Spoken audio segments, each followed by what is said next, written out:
PCXL News, RMN Manila Special Coverage. Nagbabalik mga kasama ang say ng taong bayan, alams na. At sa puntong ito mga kasama, makakausap po natin live via Zoom, mortician, embalmer or embalsamador na vlogger pa na si Kamorge Ferdinand Malgapo Jr. Magandang umaga, Kamorge. Ay, magandang umaga po. Magandang umaga po. Opo, sir. Kamusta po? Ilang taon ka na po ba? At nasaan ka po ngayon? Bali, 28 years old na pa lang po ako. Dito po ang location namin sa Gapan, Nueva Ecija. Bata mo pa, sir. 28 years old. Oo. Gaano na po ba kayo katagal bilang isang embalsamador? Bali, halos 10 years na po ako sa pag-iembalsamo. Oo. Paano po ba kayo nag-umpisa sa profesyong ito, Kamorge? Bali, ang punerarya at ang pag-iembalsamo po, family business po kasi namin. Nag-start siya sa lolo ko at ayun, natutunan na po. Bali, sa third generation, ako po ang pinakaunang embalmer. So pinamana pala sa iyo to, sir. Opo, yes po. Kumbaga namana po talaga yan. Oo, pero ito talaga yung gusto mong trabaho noon pa man o meron kang gustong karera o propesyon dati? Meron po talagang gusto, kaya lang siguro po dahil sa talagang kumbaga dito na rin ang kapupuntahan ko. Kaya ayun, tinanggap ko po. Talagang minahal ko yung pag-iembalsamo. Kayo po ay sumailalim sa training kasi hindi po biro ang pagiging embalsamador. Meron po mga training na kailangan pagdaanan bago ka maging isang ganap na embalsamador.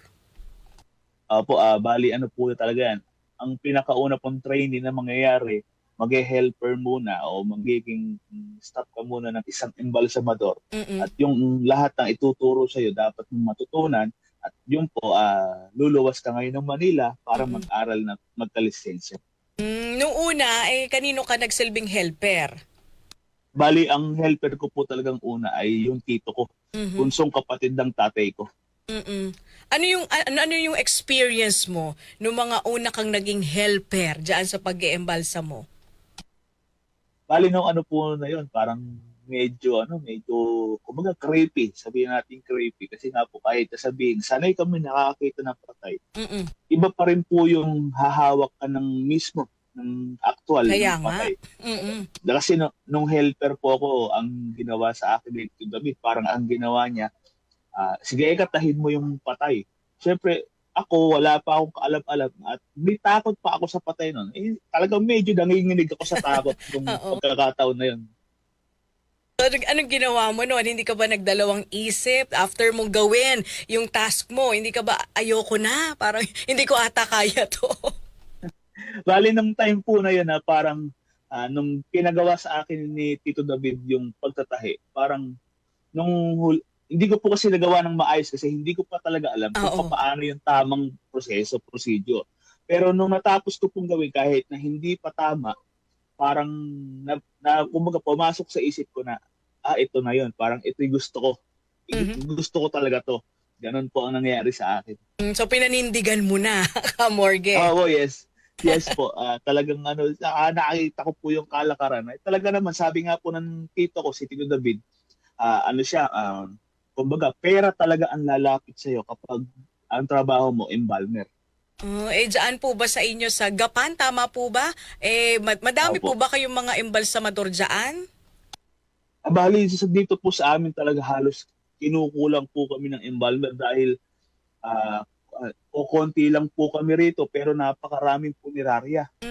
Kaya hirap na hirap po minsan kapag halimbawa po, yung mga punerarya nagkakasabay na mayroong mga patay. Hindi po namin ngayon alam kung paano tatrabahuhin yung bawat patay ng mga punerarya. Kaya talagang kinukulang po talaga. Sa isang araw ba nakakailang patay ka, Kamorge? Actually po, pinaka-minimum na siguro sabihin natin, isa sa isang araw. Oo. Pero pinakamarami na po din na nagawa ko sa isang araw, siyam. Wow, siyam. Gaano ba Sige nga, bigyan mo kami ng impormasyon. Paano ba isinasagawa yung proseso ng pag-iembalsa mo? Sa pag-iembalsa mo po ng patay, pinakauna dyan talaga, death certificate, alamin mo kung ano yung naging sakit. At kapag nasa morgue na, lahat po ng mga damit, kung may alahas man, kung may mga gamit mo nakasama kay patay, tatanggalin yun. At kapag sinimulan na, aayusin na po ngayon yung muka, lalagyan ng bulak, yung bibig kung kailangan. Pagkatapos po nun, kukuhanan siya ng artery. Depende po yung kung sa braso or sa leeg. Kapag nakuhanan na po ng artery, doon ngayon padadaluyin yung formalin. Opo, doon po ngayon padadaluyin yung formalin para na ma-preserve na yung buong katawan ng patay. Ang epekto naman po noon, kapag pumasok yung formalin, titigas na po yung parte o yung pinakakatawan ng isang patay. After po na madaluyan ng formalin yung buong katawan, tatanggalan na po siya ng dugo. At yun, makeup na po nun. Gaano ba tumatagal, Ka Ferdinand, yung proseso sa pag-eembalsa mo ng isang patay? Depende po talaga yan sa kung ano yung laki ng isang katawan. May payat po kasi patay, may mataba. Pero naglalaro lang po siya sa mga 2 hanggang 3 oras. Tagal-tagal din kasi sa mga video na napapanood namin na pinopost mo sa iyong Facebook account, nakatayo ka pag nag-eembalsa mo. So yung binabanggit mo na 2 to 3 hours, nakatayo ka lang noon habang nag-eembalsa mo. Yes, opo. Ganun po siya katagal talaga. Kaya lang, siyempre, hindi naman po pwede na parang papedex-pedex mo ng trabaho yun na nakaupo-upo ka pa. Kailangan, kumbaga, walang part ng katawan na hindi mo ma-preserve ng maayos. Kaya kahit nakatayo kami, talagang tinatsaga namin para lang maging maayos yung patay. Kanina nabanggit mo maximum mo 9 na patay. So kung 3 hours yon tapos 9 na bangkay, ang tagal mong nakatayo noon, di ba? Sa totoo lang po, sobrang, kumbaga talagang patayan na ng katawan niya. Halos montik na kami halos ako na rin sumunod. Nakakaano ka ba? Nakakatulog ka ba? Yung mga una mo, nakakatulog ka ba after mong gawin yun? Nakakakain ka pa ba? Kung nakikita niyo naman po yung katawan ko sa mga videos ko, halata naman po nakakakain pa naman ako. Oo nga. Pero sa totoo lang po, ang talagang pinandirihan ko lang naman talaga sa patay, yung may patay na merong amoy. Pero yung mga makakakita ka na aksidente, parang baliwala na po sa akin yan kahit yung uunap Oo. Sanay ka na. Opo, yung halimbawa, yung may mga patay po na mayroong bedsore, yung sugat sa likod, lalo't malala yung bedsore, talagang may amoy po yan. Kahit kumbaga kahit kakamatay lang niya. Opo, kasi ang bedsore po kasi parang dahil sa pagkaratay, sa pagkahiga, sa matagal na pagkahiga ng isang tao, kaya nagkaka-bedsore. May bedsore po kasi na sobrang lala. Talagang butas na yung gawing likuran niya. Yun po talaga. Sobrang sobrang lala, tindi na ng amoy. Yun po. Saka po yung mga patay na ilang araw na bago nakita, yung mga ganun, na de-decompose na. Doon po ako nag-adjust ng kahit papaano. Yun po ang medyo mahirap para sa akin. Oo, siguro lalo na kung kakain ka ng dinuguan ba? O kaya ng buto-buto. Diba? Yung mga bulalo. Oo, Kamorgue, pero mapinagkaiba yung proseso. Depende pa sa, halimbawa, sabi mo nga kanina, depende sa sanhi ng kanyang pagkamatay. Halimbawa, ito na aksidente. Iba yung proseso ba nun? May special bang ginagawa sa pag-eembalsa mo? Katulad po ng aksidente. Kapag po kasi ganong klase ng patay, alam naman natin hindi siya namatay sa sakit, di po ba? Kapag ganon, nauobliga na ipa-autopsy ang isang patay. Kasi aalamin po ng medical legal kung ano talaga yung naging cause of death niya. Tamang alam po natin na aksidente, pero ano kasi yung tinamaan sa katawan niya kaya siya namatay. Ngayon, kapag ang pamilya ng namatay ayaw na pong ipa-autopsy, kailangan gumawa sila ng kasulatan, po pwede manggaling sa kanila or po pwede manggaling sa kapulisan, na hindi na nila ipa-autopsy ang isang patay at hindi na sila maghahabol sa kung sino man at ano man. Ngayon, kapag may waiver na pong ganun, doon po pa lang po kami pwede mag-start ng pag-eembalsa mo. Ganun po ang nangyayari. Compare sa isang karaniwang may sakit na kapag dinala sa morgue, matik yun, balsa mo na agad. sa ano naman po kasi sa mga aksidente nga pong ganun, Mm. medyo maproseso talaga. Meron bang patay na kapag iniimbalsamo mo yung parang nahihirapan ka? Yung kumbaga parang ayaw niya, yung parang hindi nakikipag-cooperate, ganyan. Totoo po 'yan. May patay po na minsan parang ayaw dumaloy ng formalin. Oo. Andito pagka po pinadadaloy dito sa leeg, umaalsa lang ito, ayaw niyang dumiretso, ayaw niyang mag-circulate sa buong katawan. Yun po ang isa sa pinaka nahihirapan kami kasi kung hindi dadalo yung sa buong katawan, talagang hindi namin magagawa na ma-preserve at hindi maibuburol po yun ng matagal. Correct. Kapag gano'n ang nangyayari, opo. Oo. Paano natin tayo Ferdinand, ano? Family-oriented tayo mga Pilipino. Paano nyo po sinisiguro na maayos at kagalang-galang, ano? May dignidad pa rin ang pagsasaasikaso nyo po dito po sa mga labi? Yun po, isa po yan sa natutunan ko sa mga kamag-anak kung mayroong o nag-i-embalsa mo na. Huwag mong bibitawan ng isang patay na tinrabaho mo lang ng kung paano. Hindi po pwede yung okay na yan, hindi po pwede yung basta magawa mo lang yung trabaho mo. Kailangan sa bawat patay nagagawa mo yung kumbaga kahit ikaw na mismong embalmer nasasatisfy ka sa ginawa mong pagtatrabaho, kasi kapag nagawa mo yung nasatisfy ka, Mm-mm. makikita ng pamilyar yung resulta na talagang nagiging maayos yung patay. Mhm. Paano nyo po hinahandle, Morgue, yung emosyon nyo? Halimbawa, kakilala mo yung namatay o kaya naman bata, 'di ba? Yung namatay. Bali sa ano po kasi sa larangan po namin na to, talagang sinasantabi namin ko ano man yung po pwedeng emosyon na makita namin. Kaya lang, may pagkakataon na katulad yan sa baby, sabi niyo nga po baby, Mm-mm. parang kapag kasi inuna namin yung emosyon namin, parang para sa amin po, hindi namin magagawa ng maayos yung trabaho talaga namin. Lalo't malalaman namin yung mga kumbaga kwento nung Kung namatay, bakit siya kwento ng namatay. pamilya. Mm-mm. Opo, talagang medyo ano po, ang medyo nag-ano lang po talaga kami. Nung ako na yun nakapagbalsa mo, sa kamag-anak ko yun, medyo ano na po yun, ibang usapan na yun. Mm. Kasi kamag-anak ko na po yun kahit na, Ikaw pa rin yung gumagawa kahit kamag-anak mo na o opo, meron ka ng assistant na dahil hindi mo hindi ko mo kayang makita na ganon, siya muna yung papaubaya mo na mag-embalsa mo. actually po, sa loob ng isang taon, namatay ang lola ko sa yung tito ko. Oo. Bali, para sa akin po kasi ang nagiging, kumbaga mindset na rin po siguro na kaysa ipagawa ko sa iba, ako na lang ang gagawa. Kahit na masakit, mahirap. Kasi Mm-mm. alam naman po natin ang ginagawa sa patay, tusok dito, tusok doon. Tama. Pero kung para sa lalong ikaayos, ako nang gagawa kaysa ipaubaya ko pa sa iba. Ayun, tama nga naman yan. Eto, meron po ba Opo. kayong mga paniniwala o mga pamahiin na sinusunod kapag po kayo po ay nag-eembalsa mo?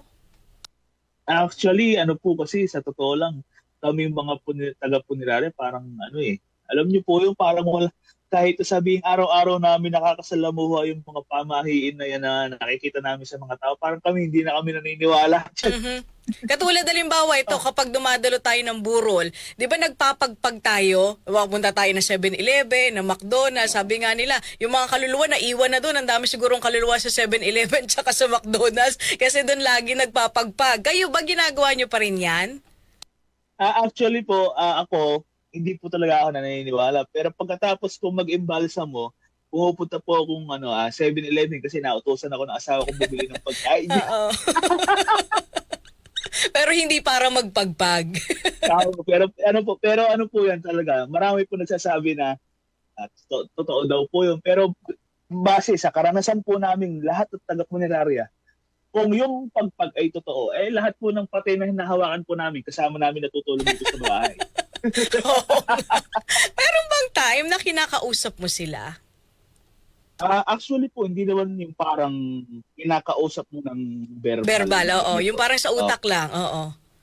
Parang kumbaga naiisip mo lang na, huwag naman sana akong pahirapan ng patay na to kasi may patay po talaga mahirap gawin eh. Kasi doon na lang po kami kumbaga nakakabawi na kapag madaling patay, hindi kami masyado napapagod. Kaya napapaisip lang kami, kumbaga sa isip lang namin kapag nandun na kami sa morgue, sana wag akong pahirapan ng patay na to. Basta ako bahala si pagagandahin kita, wag mo lang ako pahirapan, parang gano'n. Oo, yung itsura ba parang natutulog lang. Opo, parang bang natutulog lang. Oo. Paano po, Kamorge, nabago ang pananaw po ninyo tungkol sa buhay at kamatayan dahil po sa inyong propesyon? Opo, totoo po yan kasi sa pag-iimbalsa mo po namin ng ilang taon, nakikita namin na po pwede talagang pumanaw isang tao kahit anong oras, kahit anong edad. Totoo. Kaya para sa akin na parang hanggat nabubuhay ka, gawin mo yung mga dapat mong gawin na ikaayos at kumbaga lahat ng mabuting pakikisama sa lahat ng mga tao. Gawin mo na kasi hindi natin alam talagang po pwede kahit anong oras. Natulog ka lang ngayon, kinabukasan hindi ka na magigising. Tumataas po ba ang bilang ng inyong trabaho kapag undas o meron po ba kayong tinatawag na parang peak season, ganyan? Actually po, sa totoo lang ngayong October, napakarami po naging patay eh. Marami pa po sa akin lang po, nabalsam ko na ngayong buwan, 49. Wow, ngayong October lang? Opo, October lang po yun. May mga patay pa po akong natanggihan kasi hindi ko na po talaga kaya. Mm-mm. Siguro po sabihin nyo nasa 10 patay na po yun. Mm-mm. 59 na lang kanyo, 60, mga ganun. Ang dami, Opo. Pero sa punerarya naman po kasi hindi kami naghahangad na laging mayroon. Tama naman. Kung may pagkakataon po talaga na minsan isang linggo wala, ganun. Natumal, ika nga. Opo, matumal, opo. Pero minsan naman po may pagkakataon na talagang dagsa naman ang patay. Ganun po. Wala po talagang, kasi hindi naman natin malalaman kung Kailan ka machuchugi, Opo. Kaya minsan po, ayun po, minsan talaga nagkakasabay-sabay. Yun nga po, katulad ng binanggit ko sa inyo, siyam na sa loob ng isang araw. Nagkasabay-sabay sa loob ng isang punerarya. Pagka ganoon sabay-sabay, paano nyo po hinahati ang inyong oras? Siyempre, kayo po may pamilya din, di ba? May sarili din po kayong buhay. So, paano po yung hati nyo sa oras? Bali, po, sa totoo lang, ang pagiging environment, halos talagang mas matututukan may pagkatrabaho kaysa sa bahay. Makakauwi ka lang kung talagang wala na. Kaya lang, siyempre po, kami namang environment na per patay ang bayaran, talagang sinisikap namin na makapagtrabaho ng todo para lang, kasi yun naman pinagtatrabahuhan namin. Ginagamit din naman namin para sa pamilya namin. Kaya kahit na hindi kami nagkakasama lagi na matagal, kaya lang, naibibigay naman na ipoprovide yung mga pangangailangan nila sa araw-araw. Mm-hmm. May tanong po dito, totoo daw po ba yung bulong? Kasi iba parang, di ba, may ibulong mo sa patay. May ganon. Kayo po ba? Naniniwala kayo? Experience nyo na yon? Actually po, nung mga nakaraan nakikita ko sa patay yan, kasi kung bubulungan mo ang isang balsamadong patay na, ay sigurado wala nang maririnig yung patay. Pero siyempre po, pamahiin po nila yan na hindi naman po natin sila pwedeng bawalin. Kaya lang, para sa akin, kung talagang balsamado na ang isang patay at bubulungan mo, wala na talaga silang maririnig. Mm-hmm. Maliban na lang siguro yung ipinaliliwanag sa atin ng sensya na after ng oras ng pagkamatay, may po pwede pang marinig na isang taong namatay yung mga sinasabi sa kanya. Oo. Yung ganun, opo. Oo. How about encounter ka na ba na parang gumalaw pa yung patay kahit na ini-embalsa mo na? Opo, may pagkakataon pong ganyan. Meron po talaga. Siyempre po, di nakakatakot. Opo, nung una po talagang napalayo ako doon sa... Ako siguro kakaripas na ako noon. Takbo. Oo. Po yan, pero naman po yan, dahil lang po yun sa pag-react ng katawan sa formalin. Pero hindi po ngunit gumalaw yung isang patay. Buhay pa siya. Oo. Opo. Patay na po talaga yan. Nag-react lang yung katawan niya dahil sa formalin. Meron po bang karaniwang hiling po yung mga yumaong pamilya kapag po nagpapaimbalsa mo? Lagi po silang may kumbaga nire-request. Habi-habilin, ganyan. Opo. Kaya lang ang request lang naman po lagi nila na pagandahin, gusto namin natural na itsura lang, kumbaga parang yun nga po, natutulog lang, parang ganun lang ang gusto na. Yun po ang karaniwan nilang nire-request sa amin na embalmer.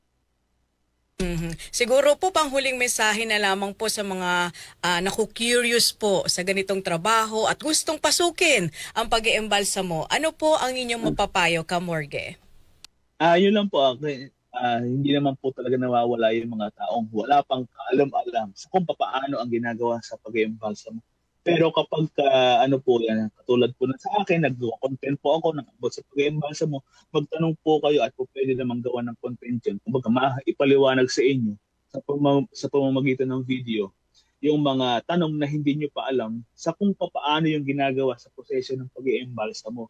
At sa mga gusto naman na talagang dahil po nakikita ko yung mga comment, napakarami talagang gustong mag-embalmer dahil din sa gusto nilang pasukin yung larangan na to. Ano lang po, kailangan talaga, huwag lang takot sa patay. Kailangan focus, saka ano po siya, kailangan hindi masapatan sa kung ano lang yung natutunan. Ang galing nga. Kailangan mapaunlad. Ang galing nga nung ginagawa mo kasi nagba-vlog ka habang nag-iembalsamo. Kumbaga yung mga tao, 'di ba, parang ay ganito pala, 'di ba? Yung parang meron na kaming idea ngayon. Dati kasi wala naman nangangahas na gumawa niyan, 'di ba? Opo. Yan nga po, buti nga po na kumbaga tinangkilik pa rin tayo ng tao kahit nasabihin medyo maselan yung ginagawa natin. Kasi tao na po yun na ipakikita natin. Pero maraming salamat po sa lahat ng sumusuporta kasi parang nakita nila kung ano yung, kumbaga, naliwanagan sila kung ano talaga yung proseso na ginagawa sa isang patay. Mhm. Sige po, i-promote nyo po ang inyong page para po sa ating mga tagapakinig at para po kayo ay ma-follow at kung sakasakali, meron silang kamag-anak, para po sa inyo po, dumiretso dyan sa pag-embalsamo nyo po. Opo. Ayun, sa totoo lang po, napakarami nagre-request sa akin. Pero maraming salamat po na talagang sumobra. Tumaas yung pagkakilala sa amin bilang embalmer dahil sa ginagawa po namin pagbablog. At makikita nyo po ang aking mga video sa aking official FB page, ang Kamorge Official, na meron na po tayong 2 million followers. At yun. Maraming salamat po kasi parang sa sobrang bilis ng panahon, talagang umangat po ng todo. Siguro dahil din po sa nakita nila na talagang ginagawa natin ng maayos at kumbaga lalo pa natin pinagaganda yung bawat patay na iniimbalsa mo po namin. Maraming salamat po. Maraming salamat din po at huwag kayong magsasawa. God bless po, Ferdinand Kamorge Malgapo Jr. Thank you po. May issue, may reaction.